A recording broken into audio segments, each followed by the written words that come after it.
So welcome everyone. It's a pleasure to have both of you today and all the people who are attending us this particular webinar. So as you know, the topic of this webinar is basically age of data abundance. Are we acting responsibly? And the theme is more on data sustainability. So today I have with me two young, very talented legal innovators, I would say, who are from the areas of legal transformation as well as sustainability. So maybe we can start with a round of introductions. So Katie, we can start with you and then go to Surgeon. So please, over to you. Yeah, thank you very much.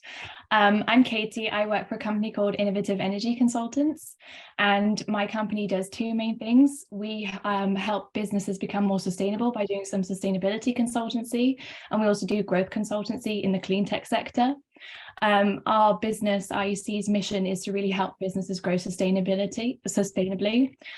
So we do a lot of sustainability consultancy with small, medium-sized companies. We really help them develop their sustainability action plans. We do carbon footprints, and we help them identify opportunities where they can be more sustainable and grow as a business. And then our second branch of our business is growth consultancy, which is where we love to work with clean tech companies and help them enter new markets. We do a lot of work in Europe and North America. And our favorite thing is when we can unite our clean tech solutions with our SMEs that we've helped develop sustainability action plans for and really implement that technology in a business. I'm also a future trainee solicitor, so this is perfect for me. I love the idea of making law more sustainable. And then, yes, very passionate about sustainability. Thank you so much. And it's so lovely to have you with us. Surgeon, over to you. Thank you. So first of all, I would just like to say that, again, it's a pleasure to be with you and Katie and the others. And yeah, looking forward to our discussion. As for my background, basically I'm in legal transformation. That's my bread and butter, and it's a more holistic view than just legal tech, right? Because there's more than technology when it comes to transforming the legal market. And in legal transformation, I wear many hats, but mostly my engagement, it can be divided into two aspects. One is the business one, and the other one is the institutional one.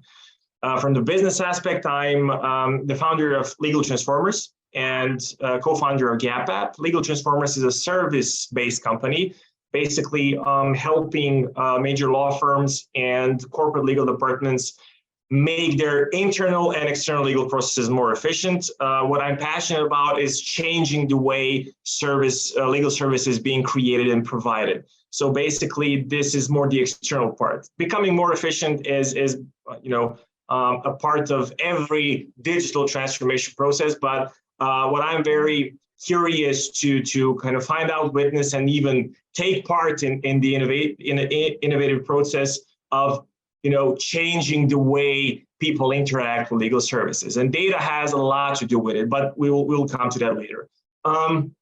Also, my company does software development, but niche focused on legal tech. And we do corporate trainings in different fields of law and technology.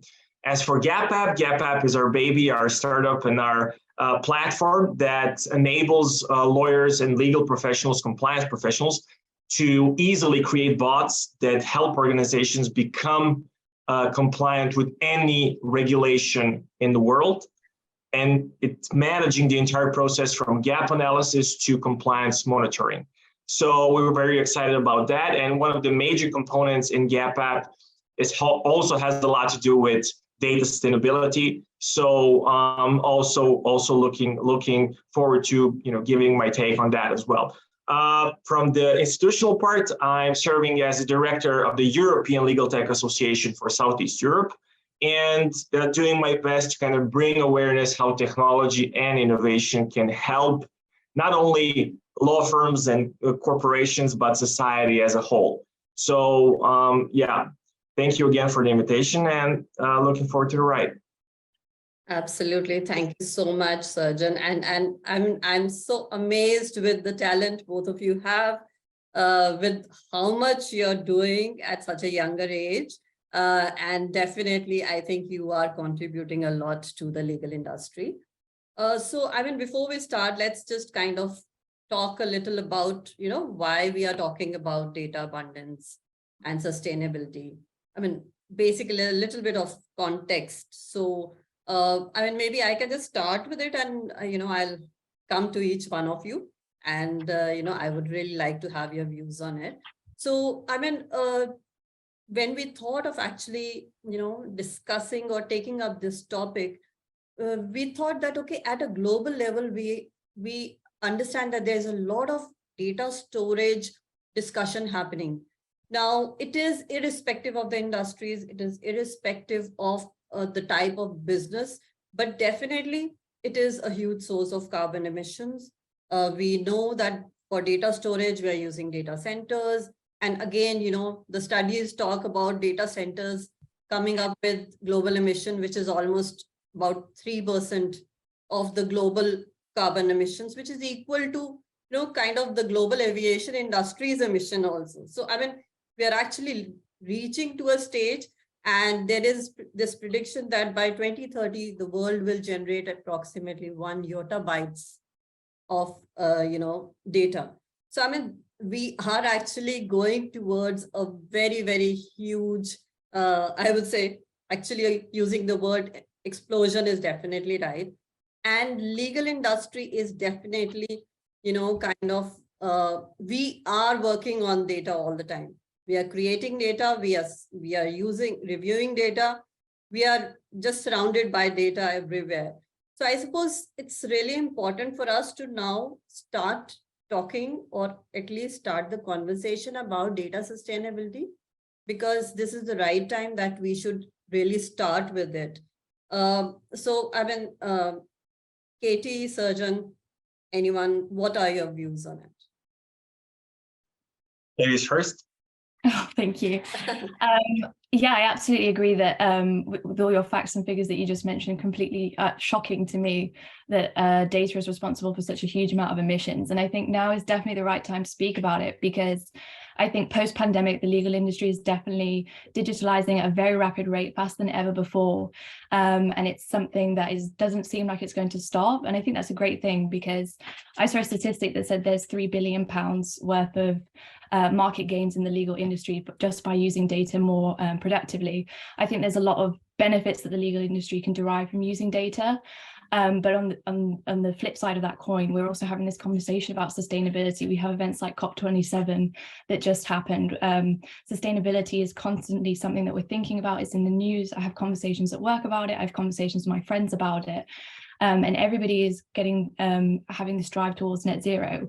But how can you reach net zero if you're not using your data sustainably? And it has such a huge impact on the environment. As you said, nearly 3 to 4% of emissions globally come from data centers.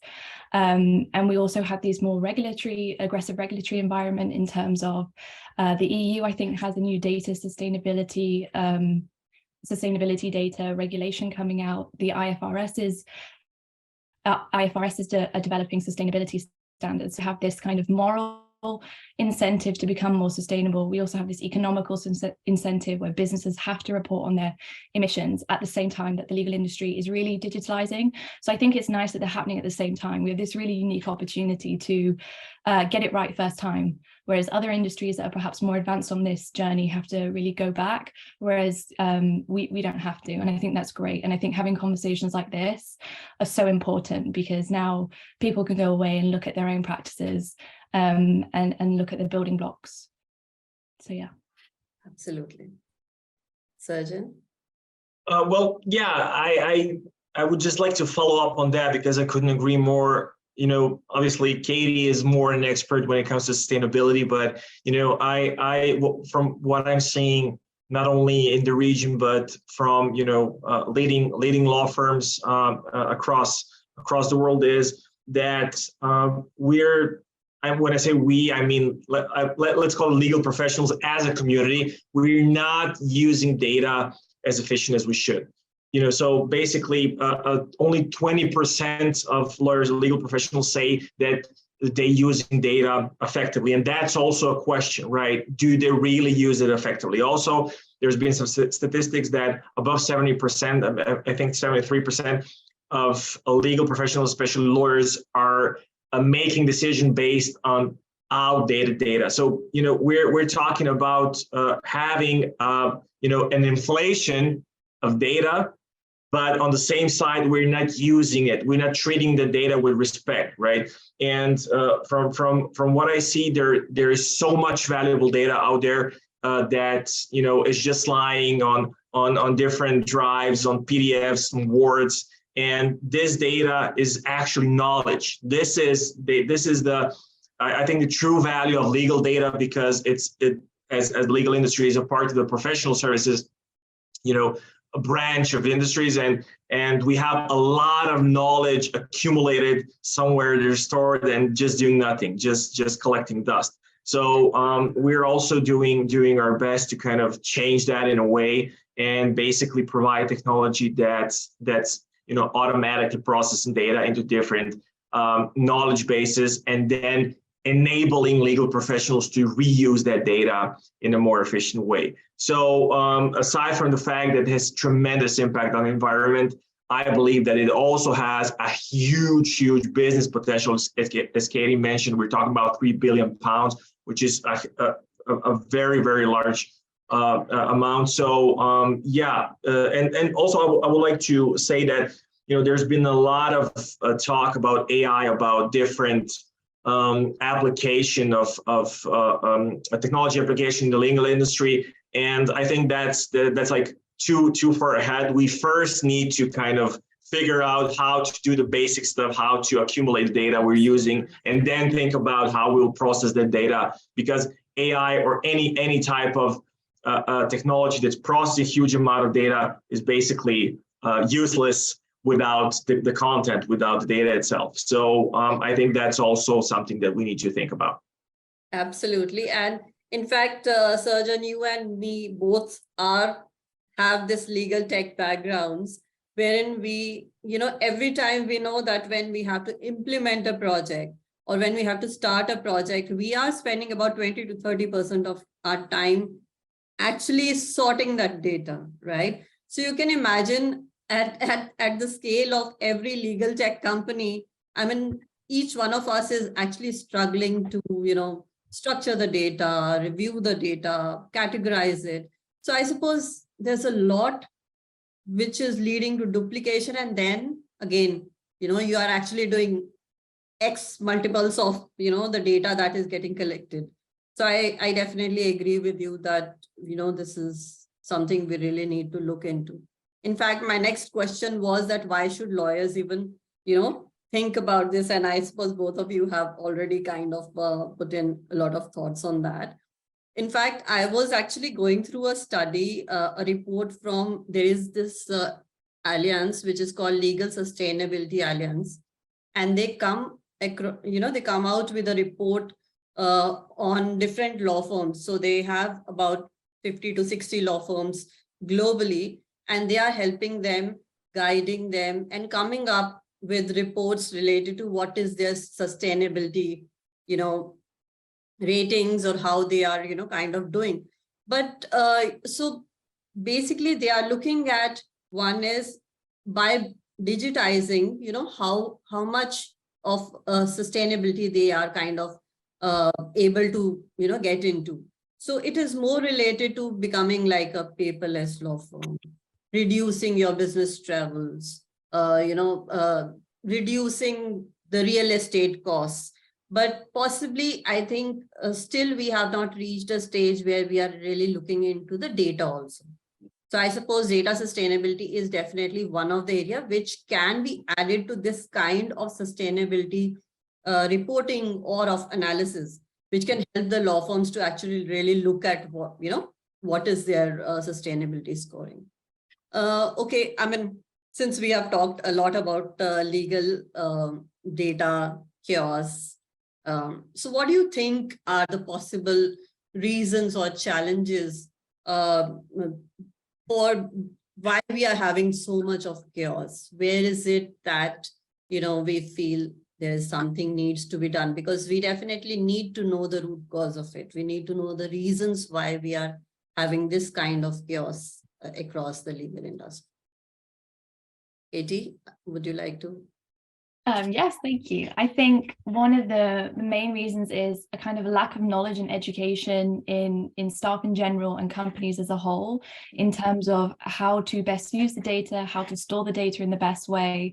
Very few companies have an overarching corporate policy on where they store the data, how it's filed, how it's organized. And this leaves most people to just do it themselves, and they think they're only inconveniencing themselves. You know, I'll be able to find this file again. And if I can't, that's just 5 minutes out of my day. But really that creates data silos, because then nobody in the company knows where that data is filed, only you know. So that makes it more difficult for anybody else to try and access that document. And everybody is kind of duplicating data, they're storing it in different places. And this obviously has a sustainability impact because there's an energy cost associated with this storage. And I think this really ultimately comes down to a lack of culture of data organization and perhaps data sustainability as well, and sustainability in general. And I really think a good way of solving this would be to educate staff to create a culture of organization and then to implement the right technology to facilitate that organization. But I really don't know how the technology would work well if you don't have buy-in from all your staff. Absolutely. Surgeon, any thoughts you have?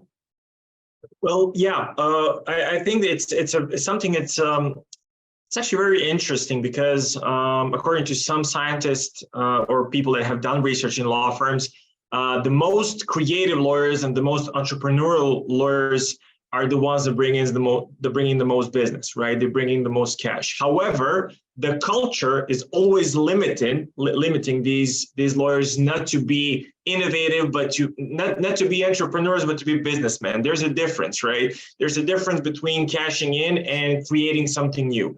And we would need a lot more time to kind of cover all the factors that are kind of making the legal industry resilient to change and to innovation. But essentially, I agree with Katie. First of all, education. I believe that from let's say basic education for legal professionals, so starting from law schools and moving forward, there's not a lot of thought put into how you provide legal services, how you use technology, why is technology important. And this is not us talking about like some kind of space technology. This is talking about very basic stuff. And I feel that we are kind of on the verge of having a maybe a different mindset, but the culture is something that changes last, right? It's something that's super hard to change, especially in this industry. And I mentioned in the beginning when we were having a chat, I had a panel with two partners from Clifford Chance, and we would actually talked about legal tech. It was in Madrid 2 days ago, and the fact is that the clients are demanding more tech-based solutions. So, okay, obviously they're still providing personal bespoke solutions, but the clients, as Katie mentioned, don't want solutions to be in silos. They want to have more insight. They want to have more information. They want to have a more holistic view of what value is the legal solution providing them. So, or what value is the legal service generating for them. So I see a lot of business that driving the change. So clients driving the change, demanding maybe a different approach. And, combining all that, hopefully we will see a change of mindset. I'm not too optimistic. Again, I think the legal industry is very diverse. It doesn't have, innovation doesn't have to be equally distributed, and it doesn't have to be, there's some law firms. If I walked in a partnership meeting or partner meeting or board meeting of Kirkland & Ellis and say, okay, guys, you need to be more efficient, and they had almost $5 billion revenue last year, I'll be laughed out of the room, right? But again, I don't think that everything's about cash and everything's about money and everything's about profit. And even if it is, I believe that profit can be made in a more sustainable way using technology. And I think that's the core idea. If we're all businessmen, if we're all chasing the money, I believe there are a lot of opportunities to explore in different business models that are tech-based. Absolutely.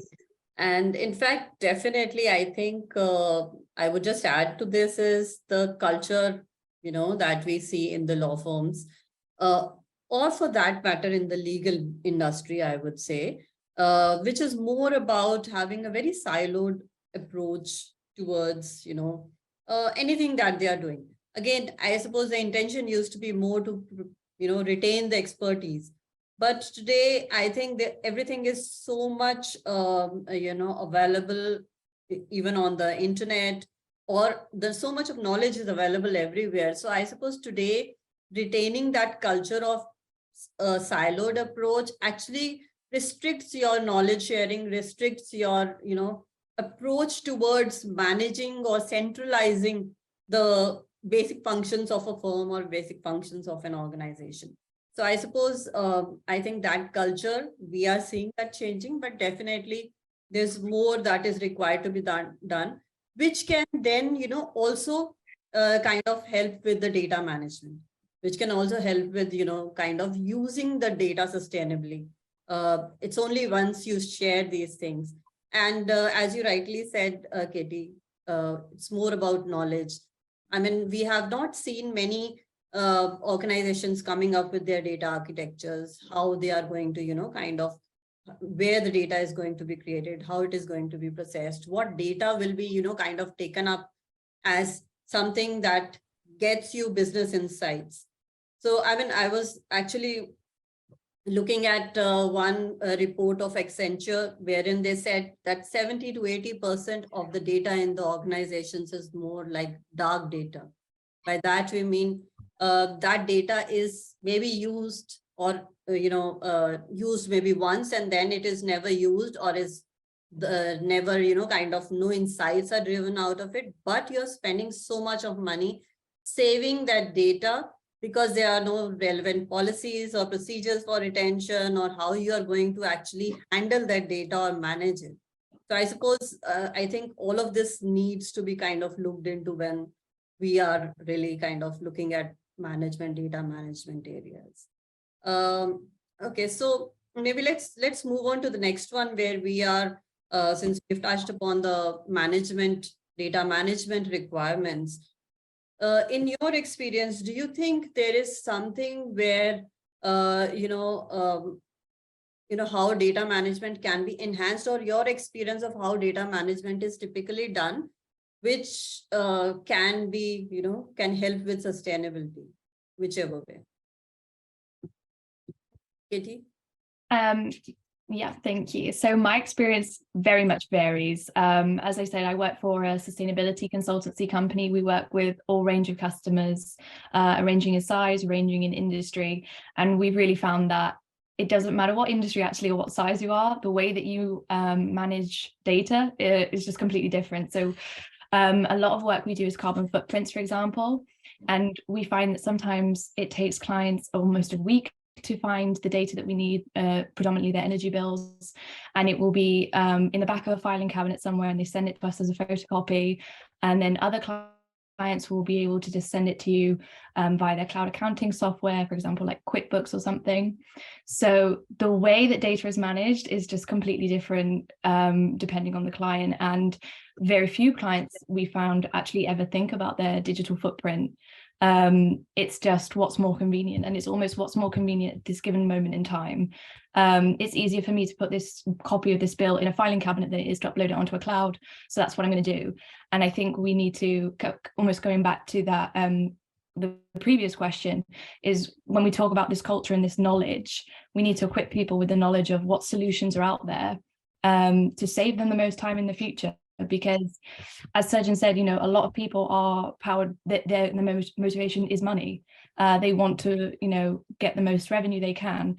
And a lot of ways you can do yourself a favor in the future and save yourself time by having a better data management system. Serjan, any thoughts you have on this? My kind of line of thinking was, again, that the legal industry can advance a lot if we kind of introduce the fact-based decision-making and working and learning according to the data that's been generating through the service. But if the service is bespoke, if the service is not digital, if the service is manual, we can generate data from that, therefore we cannot learn, right? So this was the basic premise. And what we did, for example, is introduced the ad advice part when it comes to giving advice, giving a regulatory compliance advice. And what's happening is that all advice giving through our platform is instantly accumulated and processed in a way that it can be reusable in the future for every similar case, right? However, we need to take into account two things. First one is that it's super risky to kind of directly provide automated legal advice to the client, obviously being mindful of liability that the attorney has. And the second part is that all data is confidential, right? We have the attorney-client privilege, and this is one of the hurdles about that's kind of making the legal industry more resilient to effectively using data, because data is confidential. However, we already mentioned this, but I would like to point out that law firms, for example, as a clients, are super privacy sensitive. On one side or the other side, they use these tools like Microsoft, Google, different tools of these companies. And if you read these privacy policies more carefully, you would find out that that data is not being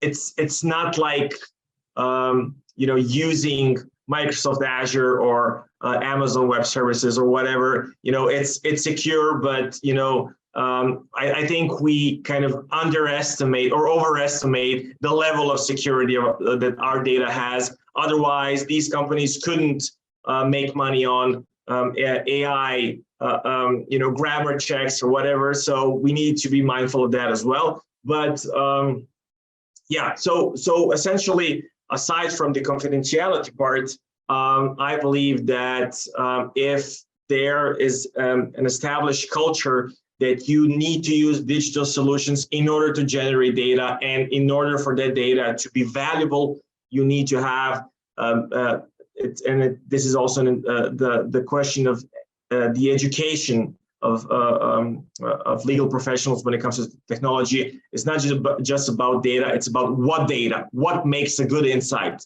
for a legal professional. It's not any data, it's not just like I'm going to make a chart that looks pretty. It needs to be valuable. It needs to add value to the whole chain from creating to delivering the legal service. So these are all challenges that we currently have. But yeah, the first step, one of the baby steps, if you will, would be to kind of continue working in a way that's generating data first, and then establish a priority when it comes to how you build insights, and how you use them for different professional services. Right. Absolutely. I mean, you really actually touched the very right, that we have to begin with the right steps. I mean, we need to really identify the data. We really need to look at, how do we label, we can start even with simple things like labeling your data properly, so that you can actually tomorrow categorize it, so that you can actually see whether this is worth going into our knowledge repositories. So there are various smaller steps which the law firms or the legal professionals can do at their end before they actually go into data management, I suppose.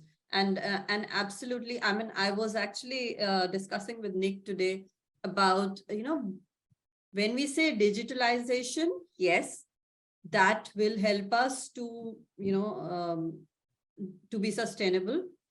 But again, even emails are a digital version of it. Even for that matter, the platforms are a digital version of it. how do we know what is a better sustainable way out of both of these also? So I was looking at a study which is more related to how much of each email, what is the carbon footprint or carbon emission of each email that we are sending. Now, I was actually looking at those figures, and it kind of said that, I'll just read it. So each email sent is equal to 4 grams of carbon dioxide equivalent. Okay. And if you're sending it with an attachment, then someone comes to almost 40 to 50 grams. So if you're sending 5 such emails, then you're actually burning 120 grams of coal. So you can imagine, I mean, this is like, and think of the transactions. So in each transaction, any corporate or legal transaction, you're sending hundreds of emails, and you're sending huge, large attachments. You're sending huge emails, which are again a source of a lot of, data transmission. So you will have to be really mindful and maybe change the way, as you rightly said, change the way we are, practicing law.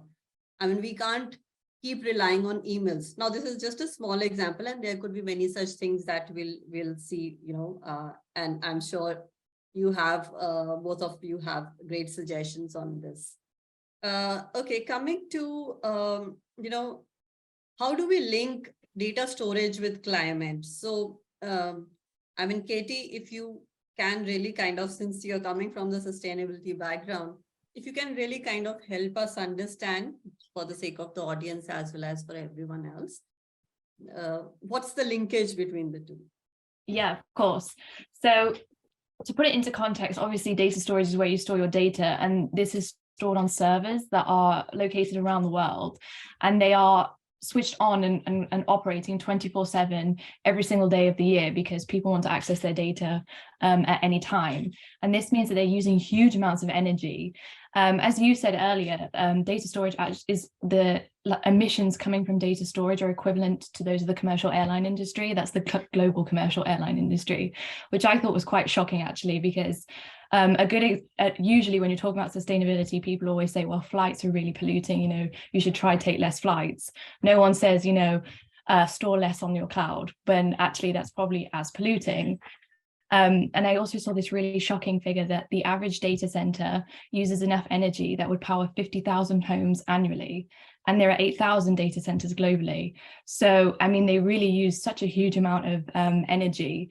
And it's really important to be aware of this, because when you're making your choices about your data storage, data management, are you going to store your data in a data center or on a cloud? You need to know what the difference is between them, so that you can make an informed decision, so that you're polluting the least amount, because it really is such a huge polluting thing that I think there needs to be a lot more education about it. For example, I read a data center is 84% more polluting than a cloud storage area, even though it's slightly less secure. And I don't think that people are fully aware of the differences between the different types of storage, and the actual huge impact they can have on pollution and sustainability, but also on security. I mean, there's lots of different angles to look at this from. So I think it's very interesting that we're having this conversation, and I hope that these figures resonate with people, and that they think about this more next time they are choosing a data storage platform. Oh, sorry, you're on mute. Sorry for that. No, I completely agree with you.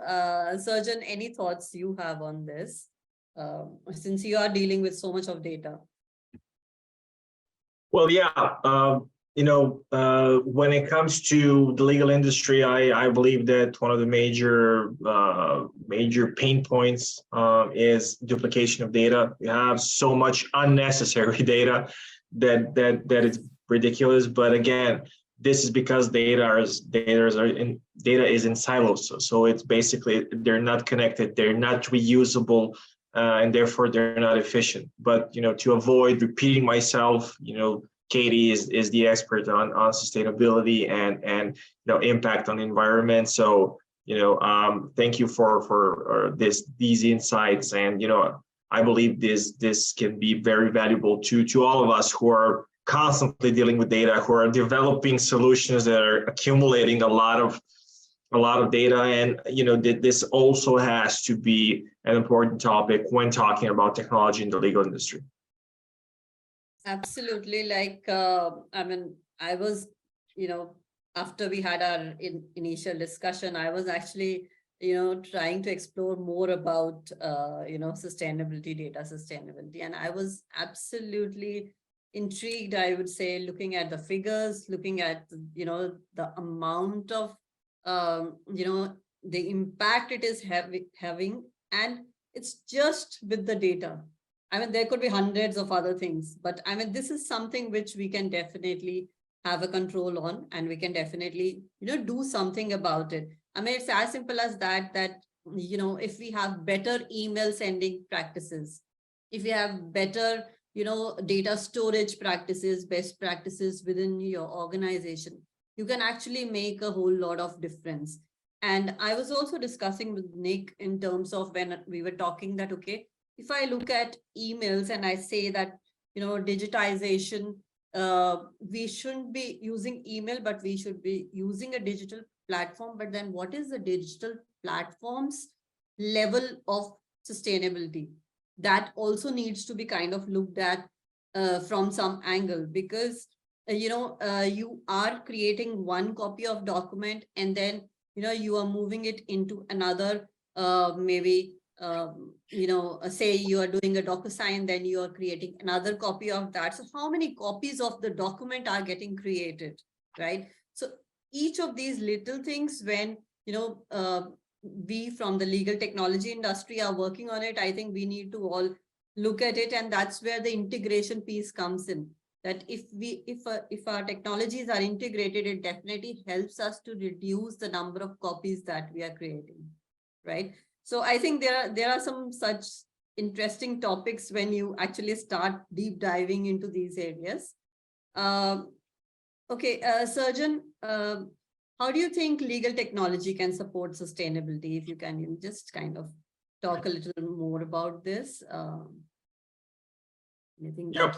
So first of all, technology at its foundation, when we're talking about software, and this is basically the core idea, is to turn paper data into digital data, because we cannot manage what we cannot measure. So we don't even know how much data are we creating, when are we creating, why, who is creating the most? Is it the guys from the M&A, or the guys from litigation, or the guys from, it's I think this is the first step. So learning to measure and to analyze so we can later manage, right? But essentially technology, and this is, I think we talking about emails and talking about different online services. So you have an average company, deals with about 90 online services. But when it comes to the legal industry, rarely these online services are used for specialized work, right? Email, Gmail, or Outlook, it's a general business tool of communicating. It's not a legal tool for communicating. Right. And I agree, you don't need like a special legal tool to chat or to send emails, but we need to kind of include more activities within a law firm. And now again, there's a lot of diversity. It's not the same when you talk about litigation. For example, every legal team that has something to do with court or any kind of a government administration, it relies on government rules, right? However, if you're in consulting, that it's a bit different. So in my opinion, technology needs to be used to kind of enable legal professionals to, first of all, generate data, analyze data, measure data, and then use data in the most efficient way. Our approach is kind of, okay, be aware that everything you generate can be valuable knowledge, not only to your clients, but to your colleagues as well. Imagine how, at every point. When an expert leaves a law firm or a corporate legal department, the knowledge leaves with them, right? Exactly. Because it's still stuck in emails and PDFs and Word. But if you can accumulate that knowledge, maybe tomorrow you can cut the time to kind of consult with a colleague on a matter, or you maybe cut the time to find different templates or different documents or different texts that's like legal advice that's been given to a company that it's basically a similar matter to what you have now, right? What if all that knowledge is accumulated and accessible every second of the day? You know, you would save a lot of time and a lot of resources and a lot of energy. And I believe if we can, as you mentioned, if we can cut that time we use to sort data, we use to deal with administrative stuff, we can, I believe, do what we do best as humans, and this is provide empathy and personal service that's valuable to another human being, and usually these are our clients. So again, my kind of view is that legal technology is a human-centric technology and should be perceived as human-centric technology, and it can make us more human because, you know, again, I don't see, you know, we're talking about technology replacing lawyers, or I don't believe that technology doesn't replace people, it replaces tasks. So if you're behaving like a robot will replace you. But if you're behaving like a human and a robot does the administrative work or the work that you lose your precious time to do, I believe the whole profession would be much more humane. Absolutely. Completely agree with you, Sarjan. So I think we have kind of covered a lot of ground, you know, talking about, you know, whether from the sustainability perspective or from the legal technology and the practices that we have. So what should the lawyers and companies do basically to ensure data sustainability or bring in net zero practices in terms of data? Do you have any thoughts on that as to what would be, you know, what do you think they should do? I do, yes. I think we can kind of divide it into two roles. So first of all, you have your CFO, your IT manager, the person that is making the decisions, making the procurement decisions. And I think that they should be empowered and encouraged to be making decisions that really look into the supply chain of what they're procuring, so that they're procuring the greenest, most sustainable form of technology. So as I said, you know, data centers very polluting, but there are a couple that are trying to be completely renewable. For example, in the UK, I think Carbon Z is trying to be the first completely renewable data center. And then I know in the US, one of our clients, Constellation, is working with Microsoft to have a completely renewable cloud. That would be 24/7 powered off renewable, locally sourced energy. And that makes a big difference compared to somebody who's just buying carbon offsets, because those carbon offsets aren't actually powering the cloud or whatever it is that you are offsetting. So I think there are some really huge strides in the industry in this area, very interesting, but that really requires the decision makers to take the time to inform themselves about where the industry is developing and which tools they can use to A, make the most out of the data, and B, be the most sustainable they can be. And then I think the second layer to this is not the decision makers, but the workers in the firm or in the company, everyone else. They should be also forming part of this culture of change, and they should be providing the decision makers with the incentives to make these decisions. So providing the relevant facts, showing that they're interested in investing in these technologies and why they want these technologies. Having this conversation, I think, is very important because time and time again, we see that the culture is what really creates the buy-in. And I think the buy-in is so important to really make the most out of these legal tools, technological tools that we have. And then there are little everyday things that really make a difference. I mean, as you said, emails are actually surprisingly polluting. They have a huge carbon footprint, which I didn't realize at first when I started working, and I was attaching everything, happily attaching instead of uploading a link to a cloud and CCing in everyone. So you can do things like that, reduce the amount of emails that you subscribe to if you don't read them, if they're not that interesting to you, if you don't read every one. Reduce the amount of emails that you receive, reduce the emails that you send, only send the really important ones. If it's to a colleague, go around to their office and have a chat with them rather than emailing it to them. So there are so many little things that you can do to make that change that feed into the culture, and then they will feed into the bigger changes that you will make on a procurement perspective. Absolutely, very valuable. Surgeon, anything you would like to suggest?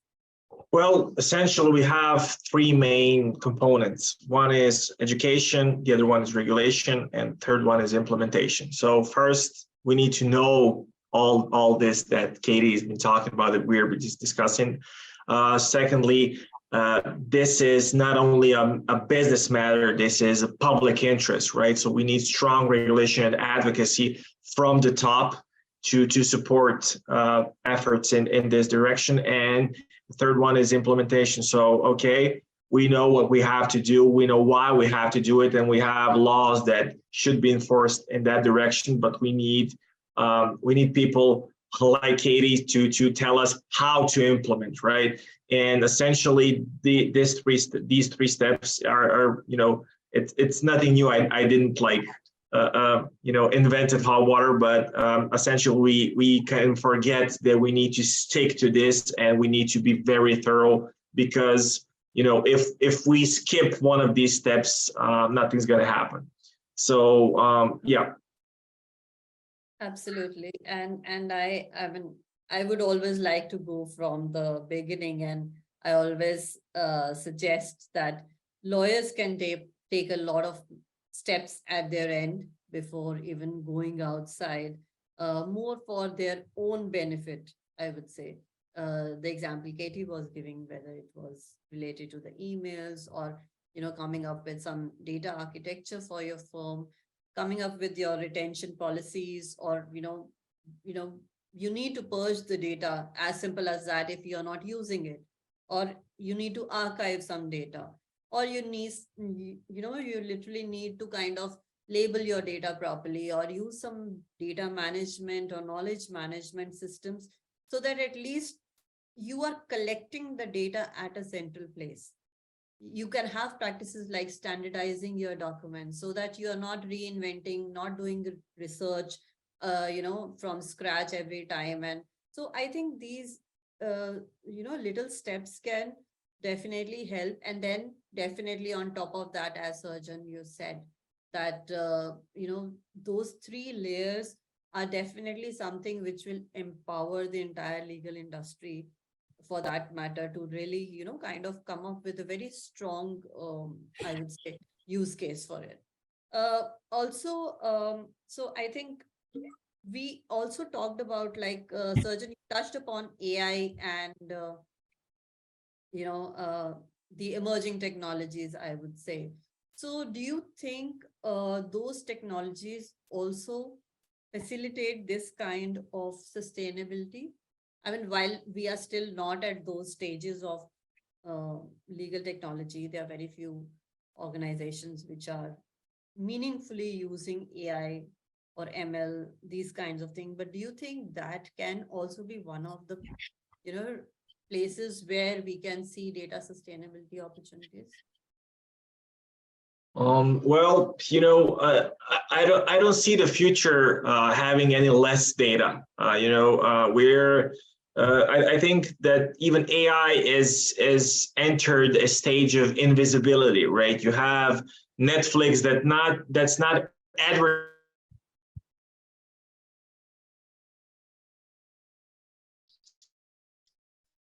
itself as AI-based online cinema.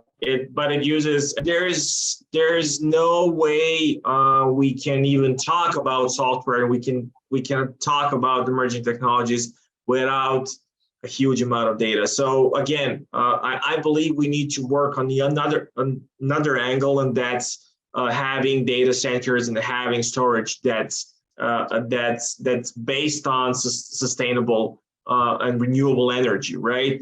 And this, I believe, coming from that angle, if we enable that, less damage would be done. But again, if we're talking about the speed of, internet, the amount of data that can be processed, we all know Moore's law. So we all know where technology is heading in terms of, processing power and everything else. So, I don't see this trend slowing down. In fact, if we look at historically, just in the last couple of years, we have we have some statistics that, over 90% of all data that's been generated in history of the world has been in the last couple of years. So,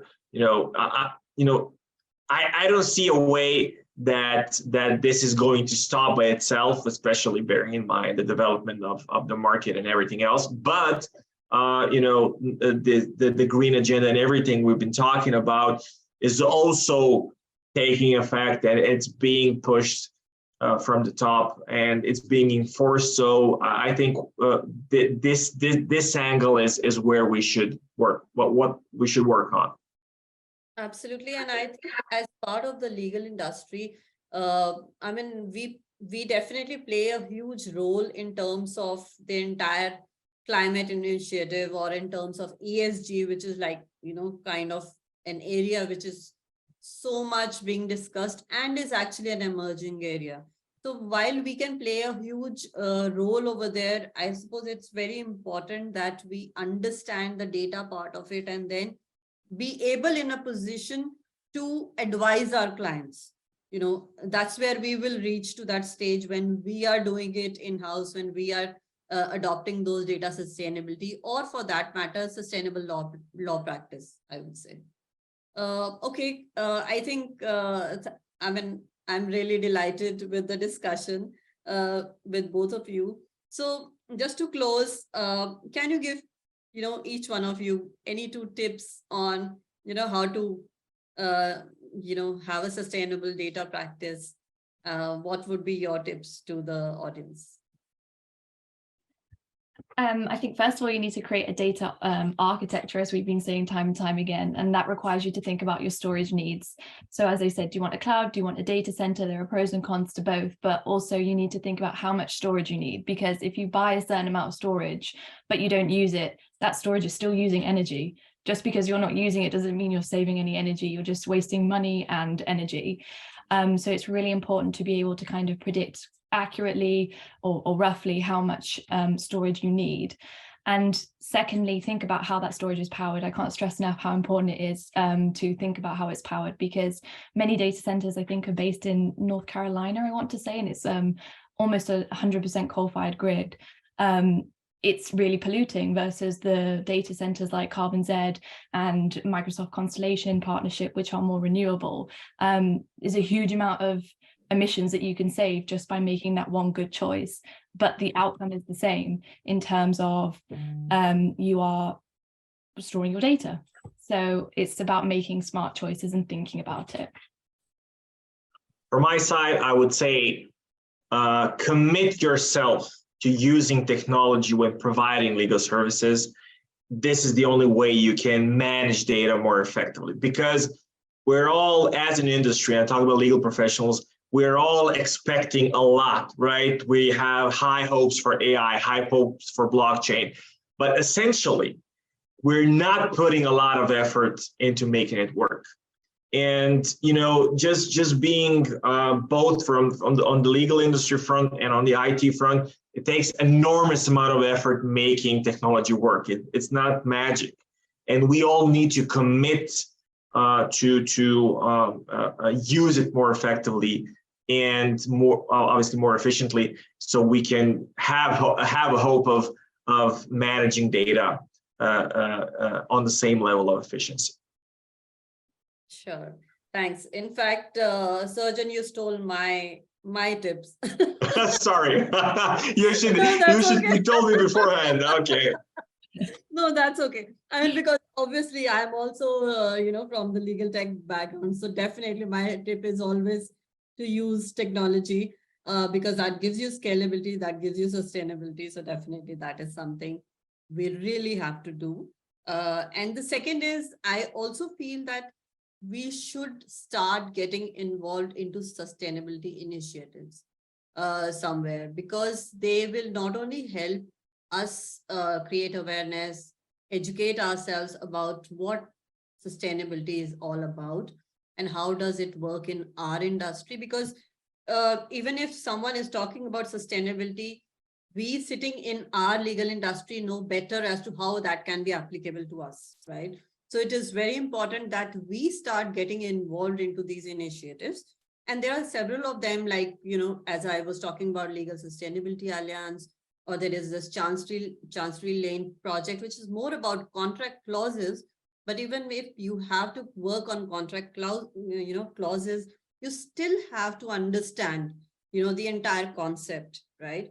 So therefore, I think it's important that we start involving ourselves into this, so that we are not only able to educate, but also in future able to provide guidance to our clients, to our businesses who are actually looking upon us to guide them. Because ESG, as Surgeon said, the regulations, I mean, legal professionals are the best people to kind of translate that knowledge or interpret that to the clients.